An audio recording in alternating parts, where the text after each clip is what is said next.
के लिए काम करने में ये सहायता देते हैं, उनके लिए काम करना इनका मैंडेट होता है। तो ये लोग एनजीओ की ये कोशिश होती है और होनी चाहिए कि आप सच में डेडिकेशन से काम करें, राइट, डेडिकेशन से काम करें। लेकिन एक चीज और मेरे देखने में सामने आई है कि एनजीओज को एक्सपेक्ट किया जाता है कि कम पैसे में सोशली और ये इम्पैक्ट दें। अब प्रॉब्लम ये हो जाती है कि हर एनजीओ जो हैं वो पैसे में कटौती करते रहते हैं, तो ऑब्वियसली उनकी क्वालिटी ऑफ लोग उसमें काम करते हैं या जो उसको अपना व्यवसाय बनाते हैं, क्योंकि पैसा तो सबको चाहिए जीने के लिए, एटलीस्ट पैसा तो चाहिए ही। और जो पढ़े लिखे हैं, जिन्होंने जो स्किल्ड लोग हैं, तो वो लोग जो हैं वो भी चाहते हैं कि हमने इतनी मेहनत करी है, तो वो फिर अट्रैक्ट नहीं हो पाते हैं इस सेक्टर को। तो नॉर्मली देखा गया है कि क्वालिटी हम लोग सोशल सेक्टर को, जो हमारी इच्छा है कि हम सोशल सेक्टर को या अंडर प्रिविलेज को हम लोग जो दे पाए, वो नहीं हो पाती। तो एनजीओ का मतलब ही ये है, एक मतलब तो ये है कि सोशल सेक्टर को अपलिफ्ट करना है, सोशल डिप्राइव्ड लोगों को या डिप्राइव्ड मुद्दों को एक स्तर देना है। और दूसरी तरफ हमारा हम मतलब अंडर हैंड करते हैं हम इसमें कोई भी आर्थिक जो है वहां पे बिल्कुल इसको जीरो में रखने की कोशिश करते हैं। तो मेरा पॉइंट ऑफ व्यू ये है। सरहीन सर, अब हम आपसे ये जानना चाहेंगे कि आरटीआई क्या है? आरटीआई तो किसी भी संस्था में किए गए कामों को और उससे संबंधित जो परिणाम है उनके प्रति कुछ जानकारी पाने का एक आवेदन है कि आप कैसे जानकारी पाएंगे कि जो गतिविधियां हुई वो कहाँ तो किस सीमा तक सही है या किस सीमा तक गलत है। वो जो डेटा जो आप चाहते हैं जिसके बाद आप फर्दर अपील कर सकते हैं, वो फैक्ट फाइंडिंग का काम है आरटीआई। मैं भी कर रही हूँ। डॉक्टर संगीता जी, हम ये जानना चाहेंगे आज की डेट में करंटली अभी जो एनजीओस काम कर रही हैं, वो एनजीओस की जो ट्रांसपेरेंसी है, जो पारदर्शिता है, उसको वर्तमान में कैसे मेंटेन करते हैं? देखिए, ये आपने बहुत अच्छा प्रश्न किया, क्योंकि गैर सरकारी संगठनों के साथ एक सबसे बड़ा मुद्दा जो जुड़कर आता है वो यही आता है कि उनके क्रियाकलापों में पारदर्शिता नहीं है। और पारदर्शिता होना, ऐसा एनजीओस को समझना चाहिए कि वो उनके लिए भी बहुत अच्छी बात है। पारदर्शिता न होने के पीछे जो कारण है, उनमें महत्वपूर्ण कारण की ओर इंगित किया था अभी प्रीति जी ने। वो मुख्य कारण ये है कि कम से कम पैसे में ज्यादा से ज्यादा काम करवाने की बात कही जाती है। वास्तव में एनजीओ जो होते हैं, गैर सरकारी संगठन है, ये उस प्रकार का वॉलंटरी एक्शन है। मतलब इस तरह की किसी एक व्यक्ति या एक समूह द्वारा कोई एक संस्था बनाई गई और उसमें वो इस तरह से ये वॉलंटरी एक्शन करते हैं, यानी जो कार्य वो हाथ में लेते हैं वो कहीं ना कहीं उससे कहीं ग्रस्त होते हैं, या एक उनका मिशन होता है या कहीं पैशन होता है कोई किसी एक सामाजिक मुद्दे पर जिसको लेकर वो आगे बढ़ते हैं। और उसमें अगर उनको आगे बढ़ने के लिए धन की आवश्यकता होती है तो सरकारी तौर पर या कॉरपोरेट या दूसरे लोगों से जो उनको मदद मिलती है वो मदद बहुत कम होती है और ग्रांट्स के रूप में मिलती है, यानी थोड़ा बहुत 40%, 50%, 60% इस तरह से मिलता है, जिसमें वो क्वालिटी ला पाना या सारे काम कर पाना उनके लिए मुश्किल होता है। तो इसीलिए पारदर्शिता की बात की जाती है, क्योंकि कई बार क्या है कि जो गैर सरकारी संगठन है उसको कई काम करने होते हैं, लेकिन किसी एक विशेष कार्य के लिए कुछ धन उपलब्ध होता है और दूसरे कार्य के लिए नहीं होता है।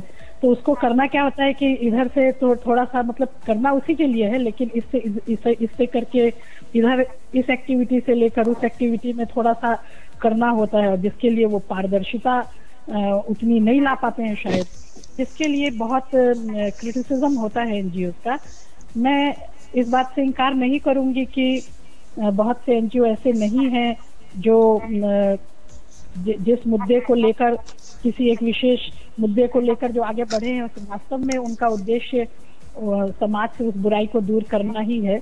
बहुत सारे एनजीओ ऐसे भी हो सकते हैं जिनका उद्देश्य ये हो कि एनजीओ के माध्यम से कुछ धन अर्जित करना है और अपने लिए मतलब व्यावसायिक रूप में जो इसका इस्तेमाल करते हैं, ऐसा लोग मानते हैं। और कहने में को तो ये आता है कि प्रत्येक 100 एनजीओ में केवल एक एनजीओ होता है जो कि सही तरीके से काम करता है, बाकी 99% जो एनजीओ होते हैं उनका यही उद्देश्य रहता है। तो ये सब बातें कहाँ तक सत्य है इनका तो खुलासा करना बड़ा कठिन है, लेकिन जो भी है, लेकिन इस तरह की प्रैक्टिसेस चलती हैं जिनको रोकना बहुत आवश्यक है। और मेरा तो ये सोचना है कि यदि पारदर्शिता अपनाए गैर सरकारी संगठन तो उनके क्रियाकलापों की गुणवत्ता को बढ़ाने में बहुत मदद मिल सकती है। जी रस्तोगी सर, आपसे जानना चाहते हैं कि जो सरकार द्वारा एडेड एनजीओज हैं, जहाँ फिर वो एनजीओ जो सरकार को एड करती हैं, जो हेल्प करती हैं, उनके गुण और अवगुण क्या है, उनकी मेरिट और डिमेरिट हम जानना चाहेंगे। देखिए ऐसा है कि सबसे पहले तो मैं डॉक्टर संगीता की तारीफ करूंगा जिस तरह से उन्होंने एनजीओ को डिफाइन किया। ऑर्गेनाइज लेवल पे किया जाने वाला वॉलंटरी एफर्ट एनजीओ कहलाता है। बहुत अच्छी डेफिनेशन दी उन्होंने। और इन एनजीओ को जैसे कि आपके हिंदुस्तान में स्वयंसेवी संगठन या एनजीओ बोलते हैं, यहाँ पे वेस्ट में उनको चैरिटीज बोलते हैं। इनका मेन काम होता है किसी भी फील्ड में, चाहे सोशल सेक्टर में हो, लीगल अवेकनिंग हो, पॉलिटिकल अवेकनिंग हो, गरीबों की मदद करने के लिए हो, या कंस्ट्रक्शन वर्कर्स के लिए हो, इसको ये चैरिटीज बोलते हैं। अब दूसरी बात आपने पूछा, देखिए गुण और अवगुण, ये इन जनरल एनजीओ के साथ नहीं जोड़ सकते आप। ये अलग अलग एनजीओ के गुण भी होते हैं और उनके अवगुण भी होते हैं।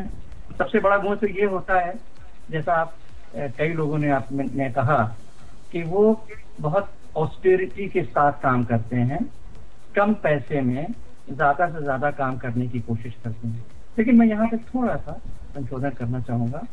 आप दोनों वक्ताओं ने ये कहा कि ये एनजीओ की खासियत है और उनसे एक्सपेक्ट किया जाता है कि कम से कम पैसों में ज्यादा से ज्यादा काम करें।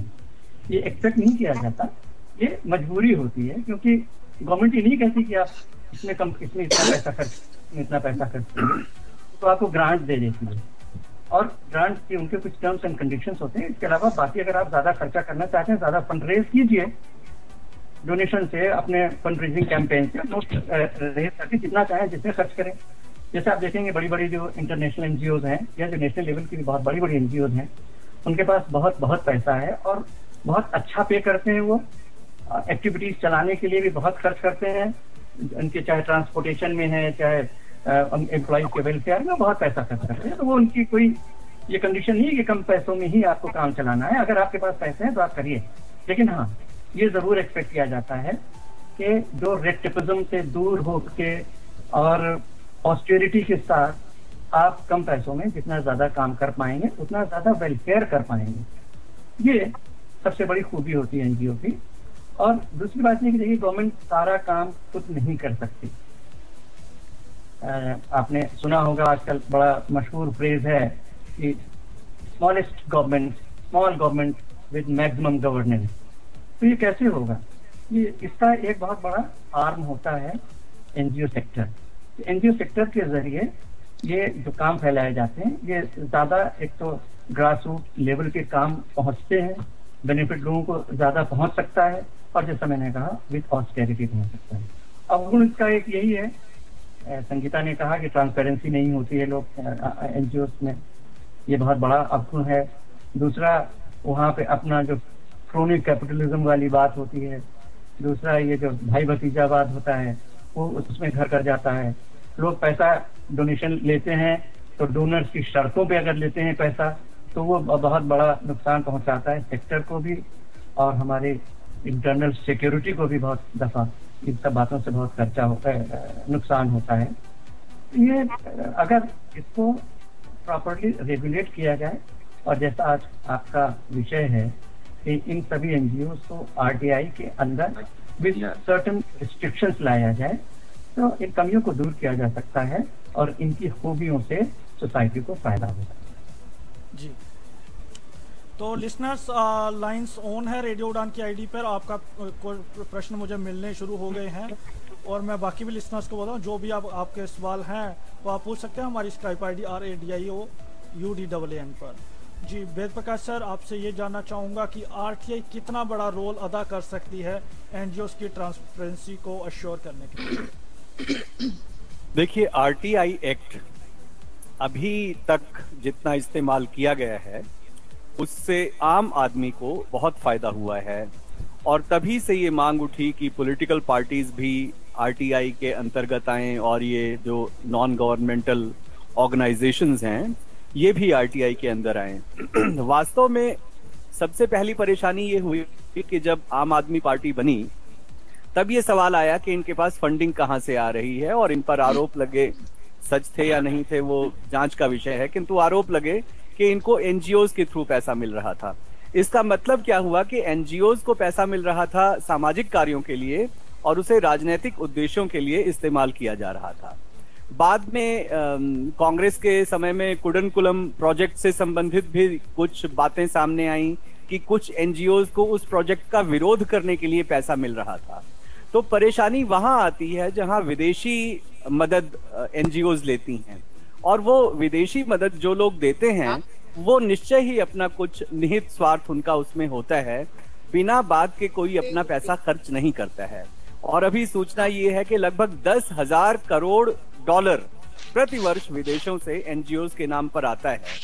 तो हमें निश्चय ही यह जानना चाहिए कि जिस उद्देश्य से यह पैसा आ रहा है क्या उन्हीं उद्देश्यों पर यह खर्च हो रहा है या किन्हीं अन्य उद्देश्यों के लिए इसका खर्च किया जा रहा है।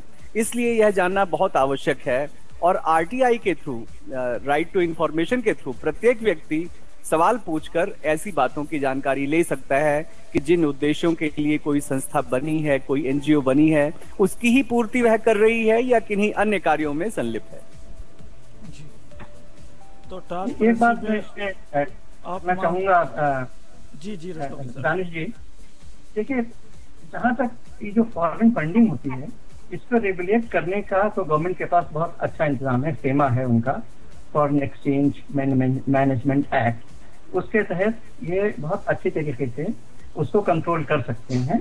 लेकिन हाँ, एक आम पब्लिक के लिए अगर आप उसके बेनिफैक्टर हैं या आप उसके डोनर हैं उस ऑर्गेनाइजेशन के, या आपके ग्रुप को किसी चीज की जरूरत है, तो उन सब बातों में आप ट्रांसपेरेंसी को पता करके जांचने के लिए उसके लिए जरूर RTI बहुत अहम रोल प्ले कर सकता है। यही क्वेश्चन मेरा अगला प्रीति मैम से है, और मतलब वेद सर ने बोला कि RTI ट्रांसपेरेंसी में बहुत बड़ा रोल अदा कर सकती है।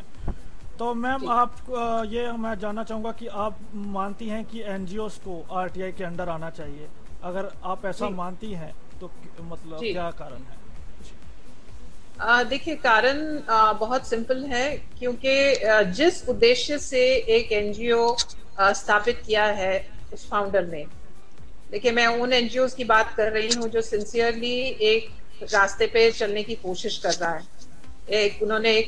कोई भी उन्होंने ऑब्जेक्टिव लिया है और उस ऑब्जेक्टिव के लिए उन्होंने एक एनजीओ लॉन्च किया है, तो ऑब्वियसली उन्होंने ये चूज किया है कि वो उस पर्टिकुलर प्रॉब्लम के लिए, उस पर्टिकुलर ग्रुप के लिए वो सिंसियरली काम करें। और सच में उनका जो काम है और उनकी जो मेहनत है, क्योंकि इट्स आसान बात नहीं होती है एक एनजीओ चलाना और एनजीओ में लो फंडिंग पे काम करना, ये आसान काम नहीं होता है। ग्रास रूट पे काम करना बहुत मुश्किल का काम होता है। तो जो भी एनजीओ इस तरीके से सिंसियरली चला रहा है, और ऐसे नहीं है लोग जो सिंसियरली काम कर रहे हैं तो उन लोगों की सेफ्टी जो है, उन लोगों के ऊपर भी उंगलियां उठ जाती हैं कि सब एनजीओ सब ये कॉमन स्टेटमेंट बोल देते हैं, जैसे मैम ने बोला कि कॉमन स्टेटमेंट बता देते हैं कि 100 में से 99 एनजीओ जो हैं वो अपने उद्देश्य से लगे हुए हैं, एक ही एनजीओ जो है 100 में से वो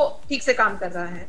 तो शायद हम जो ये लांछन लगते हैं उन सिंसियर लोगों पे, तो वो जो सिंसियर लोग अपने दिल से काम कर रहे हैं, अपने तन मन धन से काम कर रहे हैं, उनका जो मनोबल है वो टूटने लगता है, वो डिसहार्टन हो जाते हैं, और जो उनका इम्पैक्ट होना चाहिए और वो जो चाहते हैं वो शायद नहीं कर पाते हैं।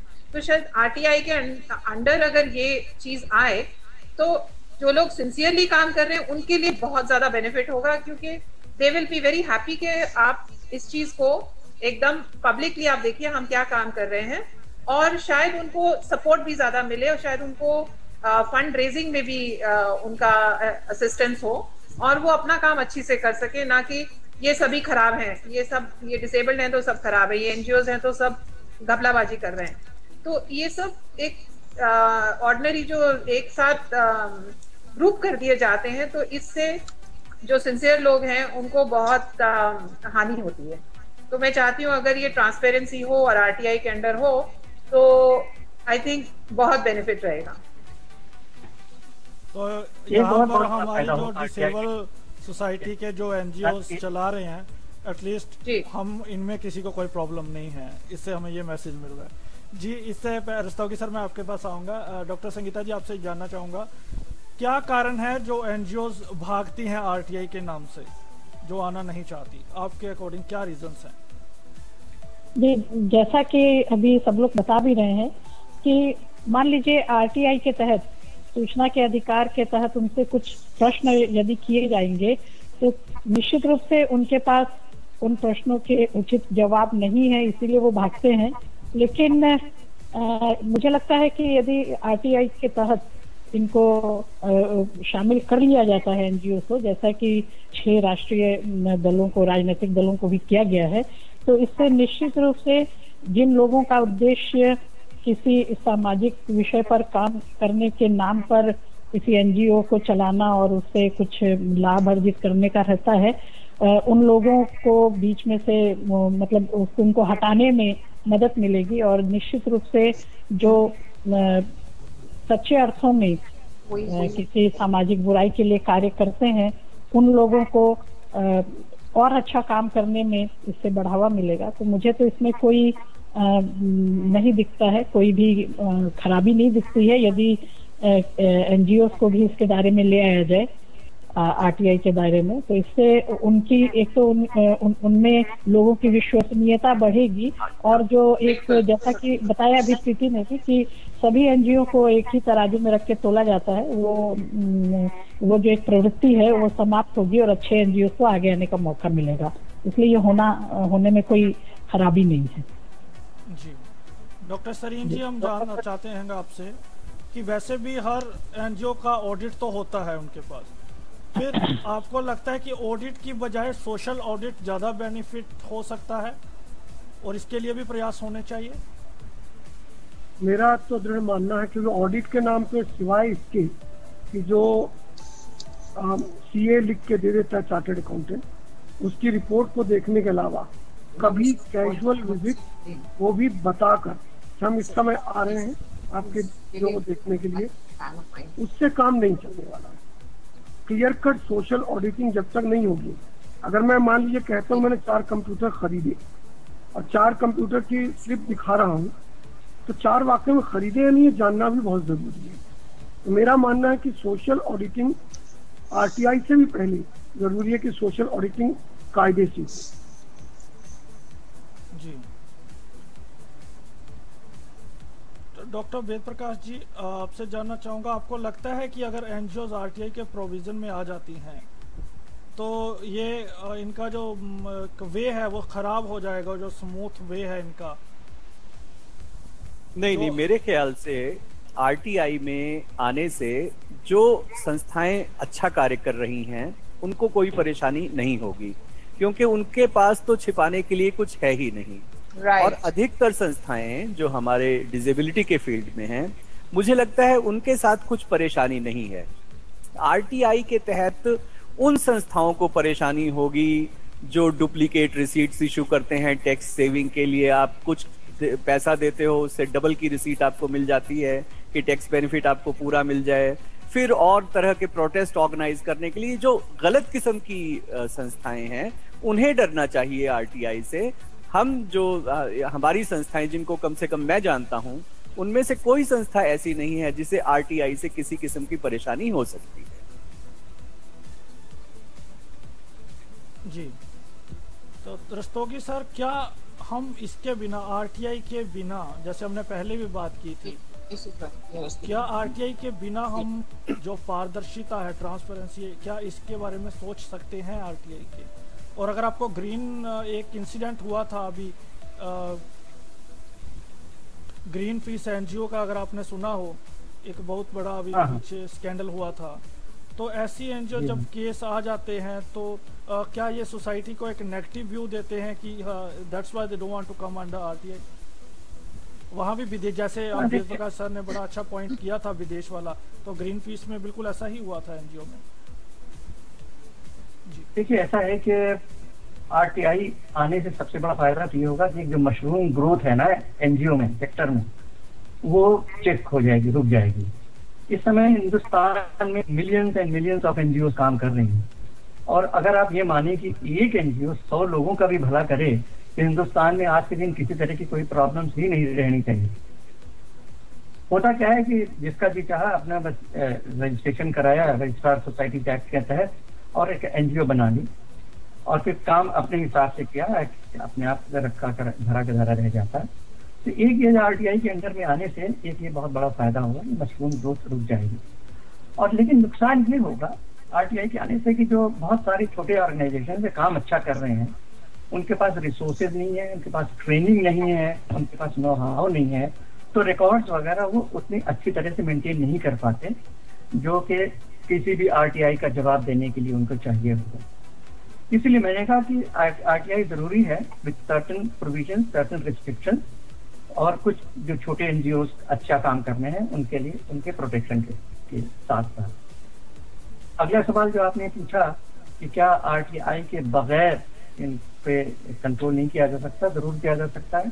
ट्रांसपेरेंसी के लिए सारी उनके लिए कंपलसरी कर दिया जाए कि उनके सारे डिटेल्स जितने हैं, जितने मेंबर्स हैं, बोर्ड ऑफ गवर्नर्स हैं, एग्जीक्यूटिव वगैरह जो भी कहलाते हैं, वो उनके सबके डिटेल्स वेबसाइट पे हों, उनके सारे एक्टिविटीज वेबसाइट पे हो, सारा उनका अकाउंट्स जो है वो वेबसाइट पे हो, और वो ओपन हो किसी भी पब्लिक के आदमी के लिए कि जाके उनको चेक कर सके। और गाहे बगाहे एक जो सोशल एक्टिविस्ट हैं, इसमें गवर्नमेंट का रोल अगर हो जाएगा फिर तो इंस्पेक्टर आ जाएगा, बहुत मुश्किल हो जाएगा। लेकिन सोशल एक्टिविस्ट जो है वो उनका काम थोड़ा सा इसमें होना चाहिए, जो देखें कि वाकई जो वेबसाइट के हिसाब से जो डिटेल्स जो क्लेम कर रहे हैं उस पर वो अमल कर रहे हैं कि नहीं कर रहे हैं। अगर ये कुछ चीज़ें की जाए, they don't have to invent a wheel, बहुत मुश्किल काम नहीं है। सर्टेन रेगुलेटरी अथॉरिटी भी बनाई जा सकती है उनको कंट्रोल करने के लिए, गवर्न करने के लिए, तो ये काम हो सकता है बगैर आरटीआई के। लेकिन आरटीआई एक अच्छा टूल है। जब आपके पास अच्छा टूल है तो एनजीओ को, कुछ एनजीओ के लिए स्पेशल प्रोविजन करके, ताकि उनका एक्सप्लॉयटेशन ना हो, उनको बिला वजह तंग ना किया जाए, कुछ प्रोटेक्शन दे के उसको आरटीआई को उनके लागू किया जाना चाहिए। जी, इससे पहले कि मैं प्रीति मैम के पास जाऊँ, एक सवाल लिसनर्स का डॉक्टर वेद प्रकाश जी के लिए है। डॉक्टर वेद प्रकाश जी, आपसे एक लिसनर ने जानना चाहा कि आपके अकॉर्डिंग ये जो आरटीआई है, जैसे हम पहले भी बता चुके हैं, क्या आपके अकॉर्डिंग क्या रीजन है कि जो एनजीओज नहीं आना चाहती आरटीओ के परव्यू के अंदर? वास्तव में वे संस्थाएं जो कुछ ऐसा काम कर रही हैं जो आरटीआई के थ्रू प्रकाश में आ जाएगा और उनकी बदनामी होगी, ऐसी संस्थाएं आरटीआई के दायरे में नहीं आना चाहती। जैसे पॉलिटिकल पार्टीज हैं, वो कहती हैं हम तो बहुत सारा डोनेशन कैश में लेते हैं, उनको रिसीट कैसे दे सकते हैं, किसी ने 5 रुपया दिया, किसी ने 2 रुपया दिया। तो उन्होंने कहा जो कुछ अमाउंट से कम जो डोनेशन है उसको हम रिकॉर्ड नहीं करेंगे, अकाउंट नहीं करेंगे।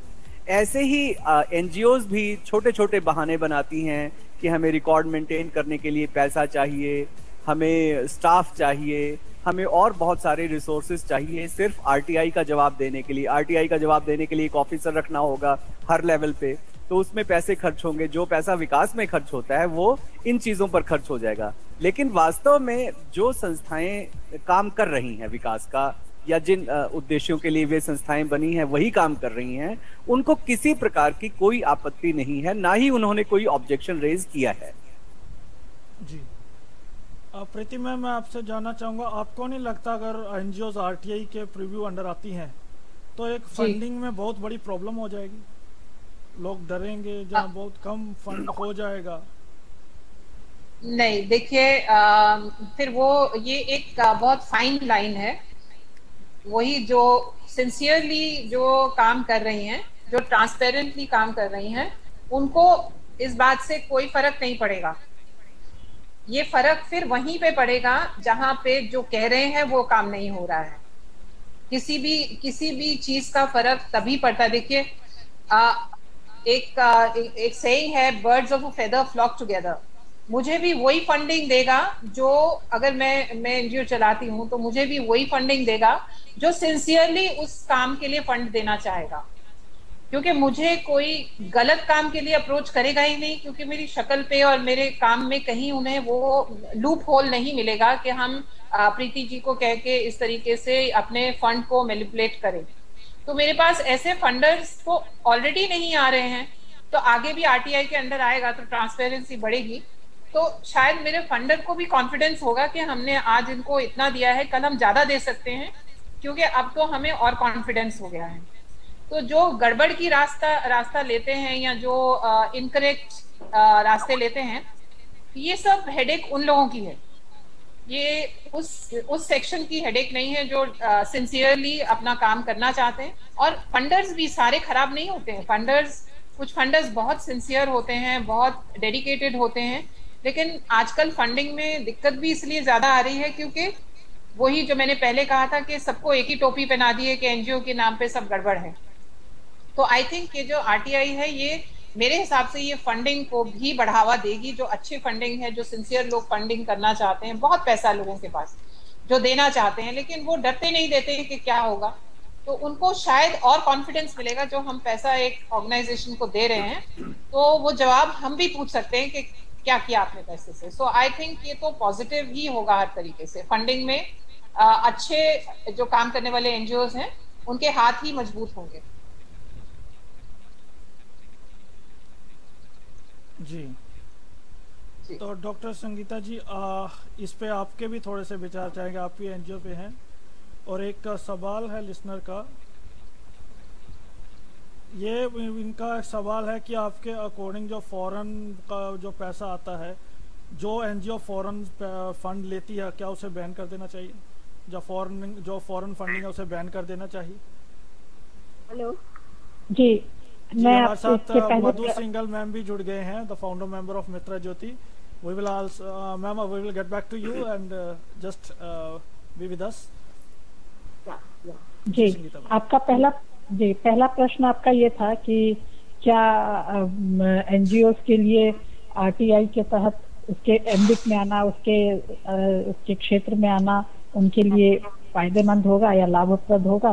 तो मुझे निश्चित रूप से लाभप्रद होगा। इससे जैसा कि सब लोग कह रहे हैं और हम लोग सुन रहे हैं, सब बहुत समय से विचार विमर्श भी कर रहे हैं कि अच्छे काम करने वाले एनजीओ में डोनर्स का विश्वास बढ़ेगा, उनकी विश्वसनीयता बढ़ेगी। बल्कि मुझे तो ऐसा लगता है कि स्वयं अच्छे संस्थाओं को स्वयं आगे आके ये कहना चाहिए कि मेरी सोशल ऑडिटिंग आप करवा लें, या मेरा जो ऑडिट है उसके बेसिस पर आप मेरी सोशल ऑडिटिंग करें कि भाई जो मैंने दिखाया है वैसा मैं काम कर रहा हूँ कि नहीं, और स्वयं एक सर्टिफिकेट ले लेना चाहिए। जैसे मैं बताना चाहूंगी, आपने भी सुना होगा, बहुत सारे लोग जो एनजीओ सेक्टर में काम करते हैं, एक क्रेडिबिलिटी अलायंस बना है, एक ग्रुप बना है एनजीओ का। उसका काम ही है कि वो किस तरह से ट्रांसपेरेंसी लाई जा सकती है डे टू डे एनजीओ के वर्किंग में, और किस प्रकार से एनजीओ को, अपने एनजीओ को जनता के लिए जो है विश्वसनीय बनाया जा सकता है, इसी पर ये ग्रुप काम करता है। तो बहुत अच्छी बात है, और सब लोग उसे अपना बुलाकर और अपनी ऑडिटिंग कराते हैं, अपनी सोशल ऑडिटिंग कराते हैं। हमने भी कराई है, और क्रेडिबिलिटी अलायंस के नॉर्म्स को हम फुलफिल करते हैं, हमने अपनी साइट पर डाला है। ऐसा सभी एनजीओ यदि करेंगे तो निश्चित रूप से उनको आगे बढ़ने में इससे मदद मिलेगी। जी, और एक और प्रश्न शायद फॉरेन फंडिंग से संबंधित आपने पूछा था। तो फॉरेन फंडिंग जिन एनजीओ को मिलती है निश्चित रूप से उसमें जो फॉरेन फंड लेते हैं उसमें लिखा रहता है कि किस पर्पस के लिए आप ले रहे हैं। जैसे अगर कोई रिलीजियस पर्पस के लिए भारत में फंड लेना चाहेगा तो वो प्रोहिबिटेड है, उसको नहीं लेना है। मतलब धार्मिक कार्यों के लिए हमारे यहाँ फंड नहीं मिलता है। तो अगर सोशली बैकवर्ड जो लोग हैं, जो मुद्दे हैं या समाज के विकास के लिए अगर कहीं से कोई पैसा आता है विदेश से भारत में किसी एनजीओ के माध्यम से, तो निश्चित रूप से अच्छी बात है और उसका स्वागत होना चाहिए। उसे क्यों बैन करना है? अगर विदेश से हम लोग, भारत सरकार जो है वो निर्यात बढ़ाने पर बल देती रहती है, एनआरआई का पैसा आए, उससे बिजनेस यहाँ पर हो, इस पर सरकार बल देती है। तो विदेश से यदि हमारे उत्थान के लिए कुछ पैसा आ रहा है समाज के विकास के लिए, तो उसको रोकने का प्रश्न ही नहीं उठता। हाँ, निश्चित रूप से ये होना चाहिए कि वो पैसा जिस उद्देश्य के लिए आया है उसी उद्देश्य के लिए उसका उपयोग हो, तो तभी उस पैसे की भी सार्थकता है और तभी उससे राष्ट्र का भी मुझे लगता है कि लाभ होगा। जी जी मधु सिंघल मैम, आपके विचार हम जानना चाहेंगे। आपके क्या व्यूज हैं कि एनजीओस को आरटीआई के अंदर आना चाहिए? जो आपका कोई स्पेसिफिक सवाल है हम जानना चाहेंगे। सवाल तो नहीं, मैं ये प्रोग्राम थोड़ी देर से सुन रही थी तो जस्ट नाउ पिताजी ने उसको क्लियर कर दिया। मैं यही सब बताना चाह रही थी कि आरटीआई सही है, आरटीआई के अंडर आना चाहिए और इसके अंडर अगर सारी एनजीओ आ जाती हैं तो it is really well and good and कोई भी आके पूछ सकता है। लेकिन कई बार मैंने देखा है कि आरटीआई के अंदर बहुत सारे लोग डिस्टर्ब भी बहुत करते हैं। कोई आरटीआई में डाल देंगे और फिर एनजीओ बेचारे, उनके पास इतने रिसोर्सेज भी नहीं होते और उनको काम करना पड़ता है। जैसा कि संगीता जी ने जस्ट नाउ मेंशन किया about this credibility alliance, give India, अगर हम इनके अंडर में अपना रजिस्ट्रेशन कराते हैं तो फिर हम लोग फंडिंग ले ही नहीं सकते हैं without our proper transparency or paper and everything. We have to keep it very carefully, then only we can get the funding. About foreign funding, I just, because I maintain all these things, so I just want to say that कि हमारी जैसी NGO जिनसे आप बातचीत कर रहे हैं, जैसे संगीता जी हैं, प्रीति मैम हैं और इस तरह की एनजीओ जो डिसेबिलिटी सेक्टर में काम कर रही हैं, हमारी जैसी एनजीओ को जो फॉरेन फंडिंग मिलती है वो बहुत ही मिनिमम है। हम लोग बहुत ज्यादा हाई फॉरेन फंडिंग में नहीं जाते हैं। पर्टिकुलर कोई भी जो भी हमारा ऑब्जेक्टिव है, पर्टिकुलर जो भी हमारा मिशन है, उसके अकॉर्डिंगली हम पूछते हैं कि हमको इसके लिए पैसा चाहिए और उसके लिए जो फॉरेन फंडिंग हमें मिलती है वो हमसे क्लियर करते हैं कि भाई ये पैसा जो है ये आपकी धर्म और कास्ट और क्रीड इन सब में यूज नहीं होना चाहिए, ये खाली डिसेबिलिटी सेक्टर के लिए यूज होगा। तो मेरा कहने का मतलब यही है कि आरटीआई का रजिस्ट्रेशन आरटीआई के अंदर सभी एनजीओ को आना चाहिए। बट इसमें एक चीज मैं ये कहना चाहूंगी कि समटाइम्स पीपल स्टार्टेड डिस्टर्बिंग, वो डिस्टर्बेंस होगा तो ये एनजीओ काम नहीं कर पाएंगे। जी, thank you so much ma'am for your views, stay with us. जी सरीन सर, आपसे जानना चाहता हूँ कि जो आरटीआई से दूर रहना कोई ज़्यादा तो कुछ है नहीं, जस्ट कि लोगों के अधिकारों में कमी करना है, एक राइट टू इन्फॉर्मेशन। तो इस पर ही प्रक्रिया पर आपके क्या विचार हैं? देखिए, मुझे लगता है अभी तक हम केवल आइडियलिस्टिक बातें कर रहे हैं। फंडिंग कैसे आती है, फंडिंग में रोल ऑफ डाउट क्या होता है, या डिफरेंट एजेंट्स, चाहे फॉरेन फंडिंग हो चाहे इंडियन फंडिंग हो, वो कैसे एजेंटशिप के नाम पे आपसे कट्स मांगते हैं, क्या कट्स को कहीं ऑन रिकॉर्ड शो कर सकते हैं? वो सबसे बड़ा इशू है जो कोई भी सामान्य संगठन इजीली आरटीआई में उसका जवाब नहीं दे पाएगा। ना आप कट्स को कहीं शो कर सकते हैं थ्रू चार्टर्ड अकाउंटेंट, ना ही उसे जो है सही मायने में बगैर एनी एक्स्ट्रा मैनिपुलेशन आप कट्स को प्रूव कर नहीं सकते। क्योंकि मैं जानता हूं कि ऐसी बहुत सी मिनिस्ट्रीज हैं जिनके फंडिंग पड़ी रहती है लेकिन फंड मांगने वाला कोई नहीं है। तो प्रोसेस ऐसा है, मीडिएटर्स ऐसे हैं जो इजीली उस फंड को रियलाइज होने ही नहीं देते। अब ऐसी हालत में अगर मैं कोई प्रोजेक्ट मैनेजर ढूंढता हूं, उसके जरिए फंड तलाशता हूं और उसको कट देता हूं, सैलरी में दे नहीं सकता क्योंकि वो रेगुलर काम नहीं करने वाला है, तो उसे मैं कहाँ शो करूंगा? एक बहुत बड़ा इशू है। जब मैं सीधे से शो नहीं कर पाऊंगा तो आई लाइक टू मैनिपुलेट, वो एक बहुत बड़ी दिक्कत है। हो सकता है कई संगठनों के साथ ना आती हो, लेकिन जो भी नए संगठन चलाते हैं और अपना इकोनॉमिक कुछ प्रोजेक्ट्स के बेस पर फंड लेना चाहते हैं, तो उन्हें सीधा सीधा सुनने को मिलता है साहब 10% 20% दे दीजिए, तब जाके आपका प्रोजेक्ट हम पास कराएंगे। और 10 और 20 को कहाँ यूज कीजिएगा, कहाँ शो कीजिएगा?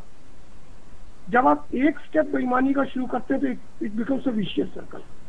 अब उसके बाद आप उसको आरटीआई पे ला के कैसे ईमानदारी से प्रूव कर पाएंगे, वहां मुझे लगता है कहीं ना कहीं आपको या तो बेईमानी का रास्ता अपनाना पड़ेगा, केवल कागज का पेट भरना पड़ेगा, नहीं तो आप आरटीआई को भी दगा देते हुए एक गोलमोल आंसर देके काम चलाएंगे। मेरा दृढ़ मानना कि इस इशू को कम या ज्यादा मात्रा में लगभग हर ऑर्गेनाइजेशन जो राइज करती है उसे झेलना होता है। उस पर लोगों की क्या समझ है मुझे नहीं मालूम, लेकिन मैं मानता हूँ कि वहीं से शुरुआत होती है मैनिपुलेशन की। राइट, बिल्कुल ठीक। यहाँ पर एक क्वेश्चन है आप में से जिसको भी इस क्वेश्चन के बारे में बताएं अगर है तो। मैं इसमें कुछ कहना चाहूंगी। जी बोलिए प्लीज। जी, जैसा कि सलीम साहब ने कहा कि वो जो कट वाली बात है, तो निश्चित रूप से ये होना नहीं चाहिए। मैं अपना उदाहरण देना चाहूंगी कि इस तरह से यदि कहीं कुछ होता है तो हम लोग अवॉइड करते हैं कि वो फंडिंग ली ही ना जाए, क्योंकि देखिए समाज में जो है बहुत कुछ करने के लिए है, बहुत कुछ करने के लिए, और ये भी बात है कि एक एनजीओ सब कुछ कर नहीं सकता। तो हम ये मानते हैं, और ये हमारा कोई प्रोफेशन है नहीं, प्रोफेशन तो किसी का भी नहीं होता एनजीओ में काम करना, सबका अपना अपना दूसरा काम रहता है। उसके बाद कोई एक हमारी इच्छा है या कोई हमारा पैशन है, हमारा एम्बिशन है, इसलिए हम करते हैं इसको। तो ऐसे में जितना हम साफ सुथरा काम कर सके उसी पर बल देना चाहिए। इस तरह के जो लोग ऑफर करते हैं कट्स वगैरह, तो उस तरह के काम को अवॉइड करना चाहिए। तो ये इस लिसनर सुखवीर सिंह जी का सवाल है। जी प्रतिमा, मैं आपके पास आता हूँ इस सवाल के बाद। जी बोलिए, आप बोलिए। नहीं, मैं सिर्फ एक चीज पे रिस्पॉन्ड कर रही थी कि देखिए नॉर्मली बहुत हाई परसेंटेज है जो अपने प्रोफेशन के अलावा एनजीओ चलाते हैं, एनजीओ में काम करते हैं।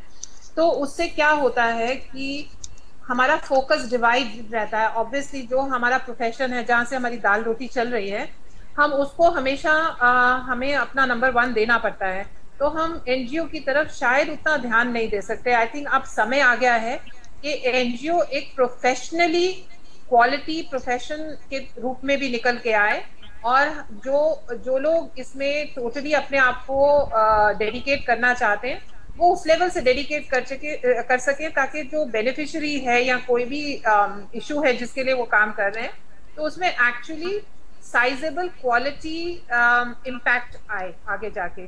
क्योंकि यही प्रॉब्लम है कि वही फंडिंग की बात हो जाती है कि इतना पैसा नहीं है कि मेरा घर चल सकता है, तो मैं उसमें अपना 100% नहीं दे सकती। अगर मैं उसमें अपना 100% दे सकूं, मेरी उतनी रिक्वायरमेंट प्रोफेशनली मैं एक एनजीओ को चलाऊं और मैं उसमें से मेरी रोजी रोटी भी चले, तो आई थिंक मैं उसको 100% छोड़ के मैं अपना 500% दे के मैं उस चीज को, उस मुद्दे को या उस जो भी विकास का काम है उसको मैं कहीं आगे तक ले जा सकती हूँ, and it can actually make a very very great impact. मतलब मैं ये अपना फीलिंग मैं आपको बताना चाह रही थी। जी, तो एक बड़ा इंटरेस्टिंग क्वेश्चन मेरे पास आया है, मैं इसको पूछूंगा। उससे पहले सुखवीर जी का एक क्वेश्चन है। इनका ये क्वेश्चन है कि what is the relation between official secret act and RTI act? Very good जी।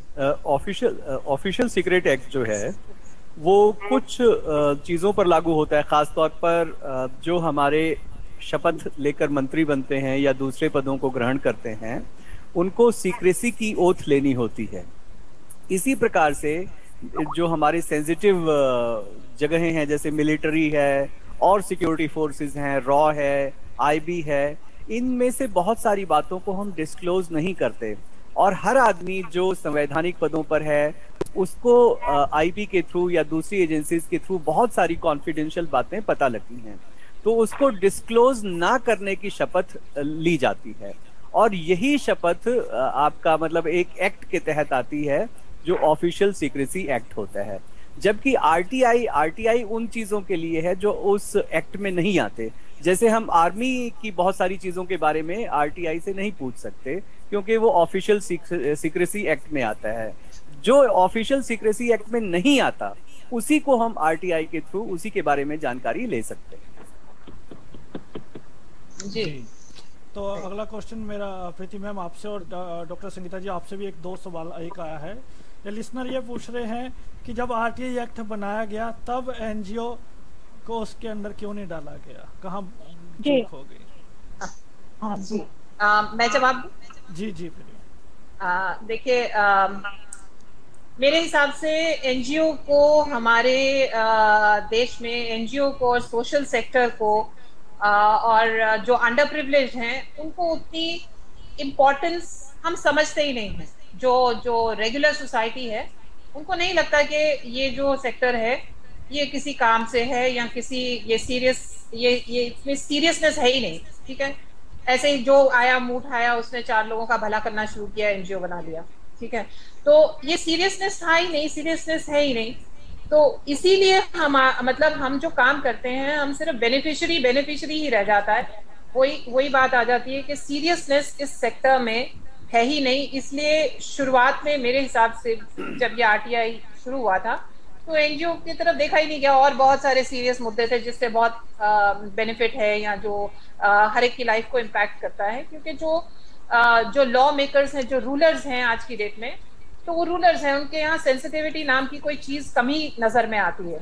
तो ऑब्वियसली ये तो जिसके दिल में दर्द होता है, जिसने दुख देखा है या जिसने प्रॉब्लम्स झेली हैं, वही एनजीओ की तरफ मुड़ता था। अभी थोड़ा सा चेंज आने लगा है जब प्रोफेशनलिज्म आने लगी है, तो शायद ये बदलाव अब देखने को आगे मिलेगा। और आज जो हम बातचीत कर रहे हैं ये इटसेल्फ एक प्रूफ है कि सीरियसनेस थोड़ी सी आने लगी है, लेकिन वो सीरियसनेस थी नहीं। ठीक है, या टाइम पास चल रहा है, टाइम पास करने दो। तो आई थिंक इसी वजह से, सीरियसनेस की वजह से हम लोग इस एक्ट के अंदर किसी ने सोचा ही नहीं कि हमें भी लाया जाए। इसमें मैं एक बात जोड़ना चाहता हूँ। इनफैक्ट क्या इनिशियली जो रूल था वो था कि जो संस्थाएं टैक्स पेयर्स की मनी से चल रही हैं, जो भी ऑफिसेज या संस्थाएं एजेंसीज टैक्स पेयर्स के पैसे से चल रही हैं, वही आरटीआई एक्ट में शुरू में आती थी। धीरे धीरे जब मांग बढ़ी तो पॉलिटिकल पार्टीज के बारे में कहा गया कि उनकी भी वो भी पब्लिक के सामने रिस्पॉन्सिबल होनी चाहिए। और उसी के समय वो कुडनकुलम वाला कांड हो गया, जब पता चला कि उसको ब्लॉक करने की कोशिश की गई क्योंकि रशिया से रिएक्टर्स आए। तब सोचा गया कि ऐसी संस्थाओं को भी आरटीआई के तहत रिस्पॉन्सिबल बनाया जाए। मैं भी यहाँ एक जोड़ना चाहूंगी कि ऐसा नहीं है कि पूरी तरह से एनजीओ को आरटीआई के दायरे से बाहर रखा गया है। वहाँ पे स्पष्ट लिखा गया है कि जो ऐसे एनजीओ जो गवर्नमेंट के द्वारा जो जिनको ओन किया जाता है या गवर्न किया जाता है, या जिनको 50% से ज्यादा गवर्नमेंट फंडिंग मिलती है, ऐसी एनजीओ जैसा कि वित्त प्रकाश जी ने कहा कि जो टैक्स पेयर्स के पैसे से चलती है, यानी जो गवर्नमेंट फंडिंग के बगैर जिनको चलाना मुश्किल है, ऐसे एनजीओ निश्चित रूप से शुरू से ही इसके दायरे में आते हैं, आरटीआई के दायरे में आते हैं। अब प्रश्न ये है कि जो एनजीओ गवर्नमेंट फंडिंग से नहीं भी चलते हैं, कम गवर्नमेंट फंडिंग की आवश्यकता होती है, उनको भी इसके दायरे में लाया जाए, इसके लिए चर्चा हम लोग आज कर रहे हैं। क्योंकि जो 50% से अबव जिनकी फंडिंग गवर्नमेंट से होती है वो तो ऑलरेडी इस दायरे में आते ही हैं, और उनके लिए उनके अगेंस्ट तो आप लोग आरटीआई में लोग पूछताछ कर ही सकते हैं। जी, आई थिंक रस्तोगी सर का नेटवर्क हमसे कट गया है। यदि अनुमति मैं उसका क्लियर करूं कुछ और। जी जी प्लीज। देखिए, मेरा अपना मानना ये है, जो मैं जैसा कि क्लास में भी पढ़ाता हूँ, हम शायद कई जगह वॉलंटरी ऑर्गेनाइजेशन, एनजीओ, इन दोनों का घालमेल कर रहे हैं। एनजीओ का तो सीधा अर्थ है कि कहीं ना कहीं गवर्नमेंट की उसमें कुछ ना कुछ कंट्रीब्यूशन है, तभी वो एनजीओ है। Otherwise it can not be NGO at all. वो वॉलंटरी ऑर्गेनाइजेशन हो सकता है, लेकिन एनजीओ नहीं होगा। एनजीओ की पहली शर्त ही है कि वो कोई प्रोजेक्ट चलाए, उसे गवर्नमेंट कोई ना कोई अनुदान दे। अब जब गवर्नमेंट अनुदान दे रही है और गवर्नमेंट का पैसा क्योंकि टैक्स से आ रहा है, तो अगर वो परिभाषा लागू की जाए तो ऑटोमेटिकली हर एनजीओ को अंडर आरटीआई आना चाहिए। Otherwise, you have to call yourself a voluntary organization. So we just go around and change for ourselves. Madhu Singhal ma'am, आपसे जानना चाहेंगे कि क्या आजकल पैर पैर पे एनजीओ का हो जाना, जब बहुत तादाद में एनजीओज का बढ़ना, ये भी एक हर्डल है कि इतने बड़े मतलब प्लेटफॉर्म को आरटीआई के में लाना बहुत मुश्किल हो जाता है, छोटी बड़ी, उसके लिए भी कुछ स्पेसिफिक रूल्स बनाने पड़ेंगे? लिए करेक्ट रूल बनाने चाहिए। जैसे अभी हमने आपकी आवाज कम है जी, माइक के पास आ जाइए। हाँ, बिल्कुल सुनाई नहीं दे रहा जी। ग्रीन पीस के बारे में मेंशन किया था अभी थोड़ी देर पहले जी। मेरी आवाज आ रही है? जी जी, अभी आ रही है।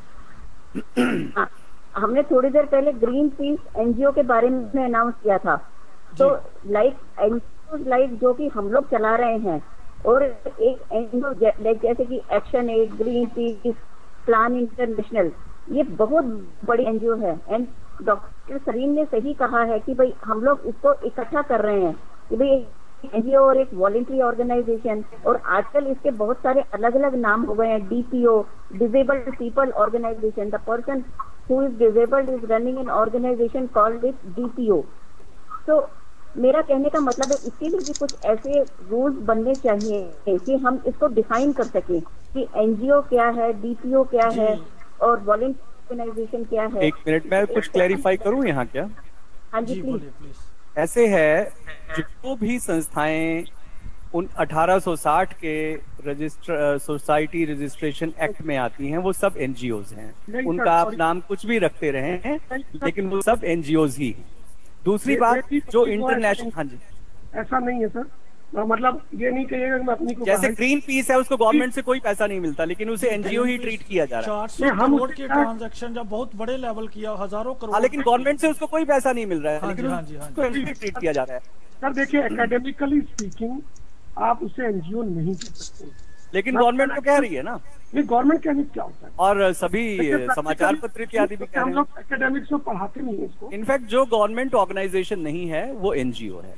नहीं, ऐसा नहीं है, नॉन गवर्नमेंटल ऑर्गेनाइजेशन। अरे ऐसा नहीं है, आप उठा के देख लीजिए। मैं तो इस पर मैंने खुद किताब भी लिखी है, मैं इसे पढ़ाता भी हूँ क्लास में। एनजीओ वॉलंटरी ऑर्गेनाइजेशन में लाइन है, लाइन ऑफ डिमार्केशन है, और हर वॉलंटरी ऑर्गेनाइजेशन को एनजीओ नहीं कह सकते जी। तो इस पर हम अपने अपने विचार आप दोनों के लीगली इनफैक्ट इसमें सभी रजिस्ट्रेशन ऑफ सोसाइटी एक्ट में ही आती हैं, और सभी एक ही एक्ट के तहत संचालित होती हैं। नहीं है वहाँ sir, to be very frank, NGO word है ही नहीं उस एक्ट में कहीं। जी, जो हम उसको एनजीओ के तौर पे ही देख रहे हैं। चलो हम उसको वॉलंटरी कह देते हैं जी। हम क्लोजिंग कमेंट की ओर आते हैं। एक क्वेश्चन श्रीन सर के लिए है, और उसके बाद हम क्लोजिंग कमेंट के लिए आते हैं आज की डिस्कशन में। श्रीन सर, आपके लिए क्वेश्चन है, do you feel that keeping NGOs away from the preview of RTI may provide a way for money laundering? If yes, what we have to do? If no, what is your views? Obviously, if there is no check, it leads to money laundering, no doubt. And RTI is needed. This is almost unanimously all of us are accepting. But before seeing all these, one should also take in view the real point of why NGOs have not been kept under the purview of RTI. It should be associated with the globalization factor. The moment government gradually started doing away with their own responsibilities and giving it to the voluntary organizations or NGOs in the name of reducing their expenditure, obviously they shirk to put any check on them. This is my only answer. जी, तो इससे पहले हम closing comment में आए, मैं बता दूं कि अगले सप्ताह भी हमारी बड़ी इंटरेस्टिंग डिस्कशन है, बढ़ती एनजीओज कितनी बड़ी प्रॉब्लम है हमारी डेवलपमेंट के बीच में। एक क्वेश्चन मेरे पास है, उससे पहले प्रीति मैम आपके क्लोजिंग कमेंट आज की डिस्कशन को लेके। देखिए, मेरे क्लोजिंग कमेंट्स हैं कि आरटीआई डेफिनेटली वेलकम है, और जैसे मैंने पहले भी कहा कि it will be very good. जो वॉलंटरी ऑर्गेनाइजेशन सर ने बताया, it is a learning for me. Voluntary organization हो या एनजीओ हो, आई थिंक ट्रांसपेरेंसी ही हमारा सबसे बड़ा एक हथियार है। तो जिस भी रूप में हम लोग ट्रांसपेरेंट हो सकते हैं, जितना भी हम सकते हैं, आई थिंक वो सिंसियर एनजीओ के साथ वो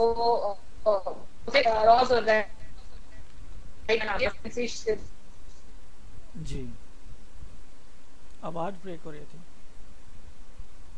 सिटीजन्स हैं जो ऑलरेडी एरिया में, तो वो हमारे साथ मतलब बिल्कुल आराम से जुड़ जाएंगे, और शायद हम लोग बहुत स्ट्रॉन्ग तरीके से आगे अपना।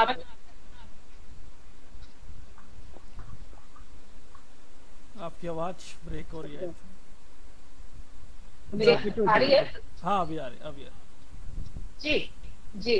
सो यही बात है कि I think I am all for transparency. जिस भी तरह से ये ट्रांसपेरेंसी हो सकती है, एटलीस्ट बदनामी से तो हटेंगे एनजीओ जो हो रहे हैं। सो आई थिंक ट्रांसपेरेंसी जिस भी रूप में आए, इट इज वेरी वेलकम। जी, डॉक्टर संगीता जी, आपके क्लोजिंग कमेंट। जी, मेरा यहाँ पे ये कहना है कि ये जो आरटीआई के तहत इसको लाना बहुत अच्छी बात है, लेकिन क्योंकि जो छोटे ऑर्गेनाइजेशंस हैं उनके लिए पेपर वर्क बहुत बढ़ जाएगा और कुछ कठिनाइयां भी उनको हो सकती हैं।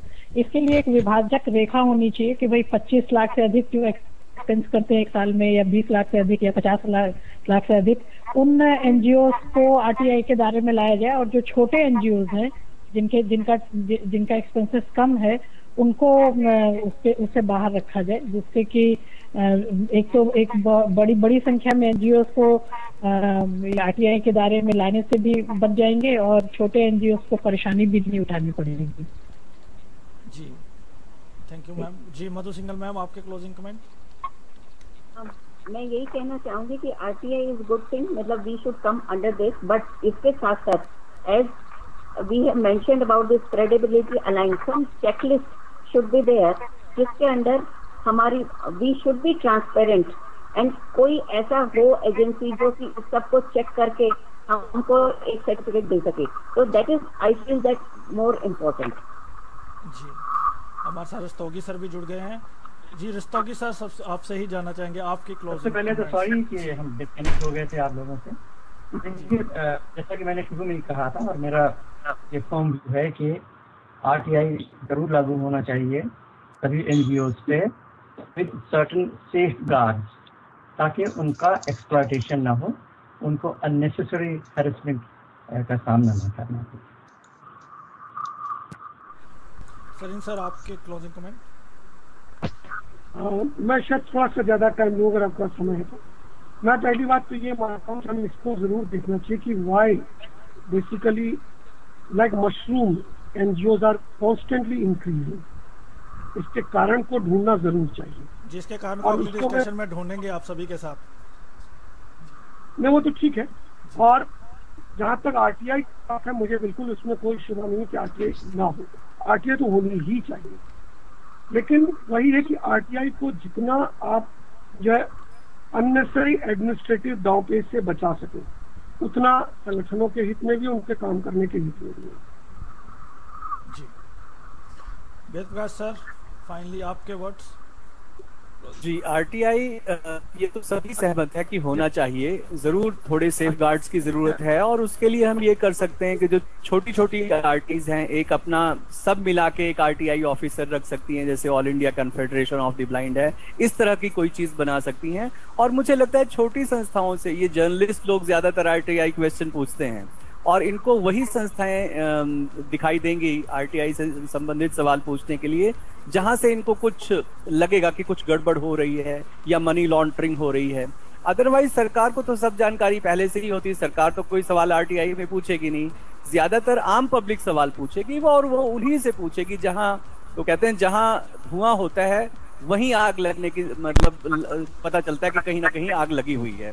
तो उन्हीं से पूछा जाएगा, छोटी संस्थाओं को घबराने की आवश्यकता शायद नहीं। प्रकाश जी, बर्फ से भी धुआं महसूस होता है कभी कभी। हाँ, कभी हो जाता है, तभी सेफ गार्ड्स चाहिए, वो आपकी बात ठीक है जी। तो आप तमाम हमारे एक्सपर्ट्स ने हमें टाइम दिया और बहुत ही महत्वपूर्ण विचार दिया, और मैं आप सभी के साथ साझा कर दूं कि शायद आज रेडियो उड़ान पर एक नया रिकॉर्ड कायम हुआ कि आज सबसे ज़्यादा लिसनरशिप आज के प्रोग्राम में थी। तो आप सभी का बहुत बहुत धन्यवाद, आपने अपना टाइम दिया और होपफुली आपकी सपोर्ट हमारे साथ रहेगी। Thank you so much for joining. Thank you so much, thank you very much, pleasure. Thanks moderator, thank you very much. Thank you sir. तो लिसनर्स, आप कहीं मत जाइएगा, आपके लिए अगला शो बिल्कुल रेडी है, मिसेस कंफ्यूजन। अगर आप एग्जाम्स की तैयारी कर रहे हैं तो आपकी पार्टिसिपेशन बहुत जरूरी है हमारे लिए। सुनते रहिए रेडियो उड़ान पर मिसेस कंफ्यूजन। 2 मिनट के ब्रेक के बाद विल बी बैक।